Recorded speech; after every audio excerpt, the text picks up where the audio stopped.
nouvelle recette avec le poisson que vous aurez pêché ou acheté au marché aux poissons évidemment.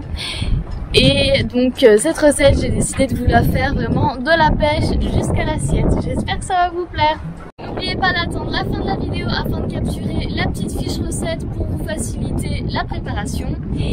Et surtout, si ça vous plaît, n'hésitez pas à me mettre un petit pouce bleu et à vous abonner et à cliquer sur la petite cloche pour être au courant des nouvelles recettes qui vont sortir tous les dimanches.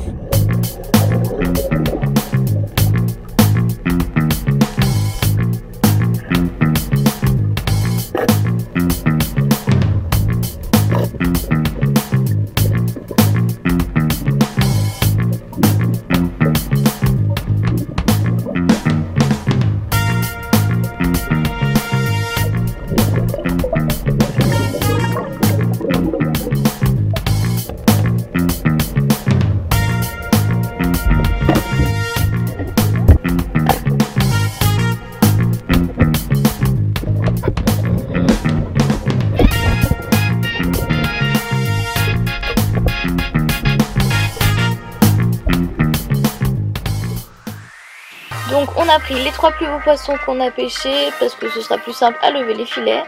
Donc on commence par enlever toutes les nageoires. Ensuite on part de la dorsale et on va vraiment longer l'arête centrale pour perdre un minimum de chair en levant le filet. Ensuite on va retirer la peau des filets. Donc pour ça on commence par tenir la queue et on plaque bien le couteau entre la chair et la peau.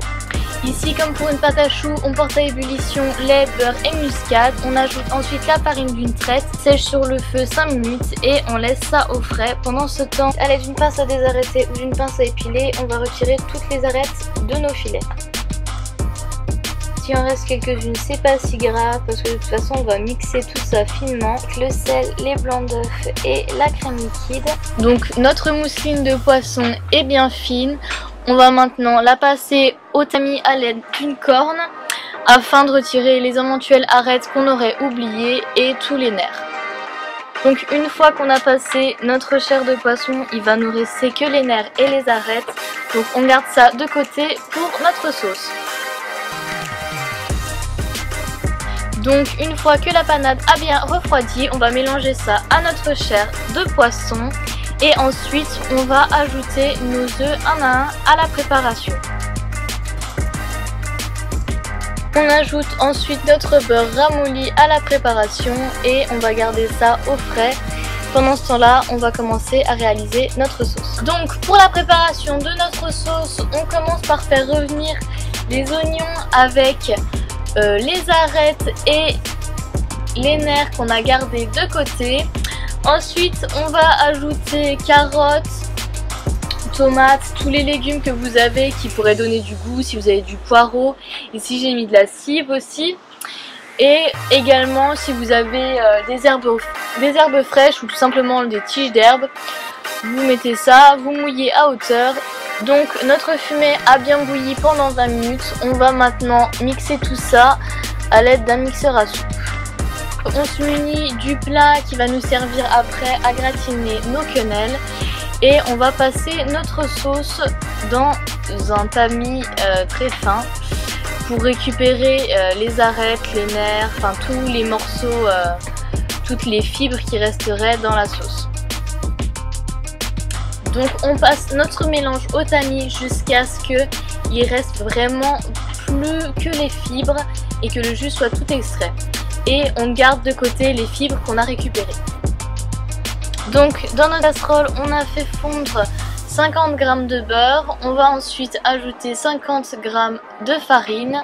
Donc on va tout simplement faire un roux comme pour une béchamel. Sauf que à la place du lait, on va ajouter notre fumet de poisson petit à petit afin d'éviter que ça fasse des grumeaux. Et ça va permettre à notre sauce d'être beaucoup plus onctueuse et de napper vraiment les quenelles.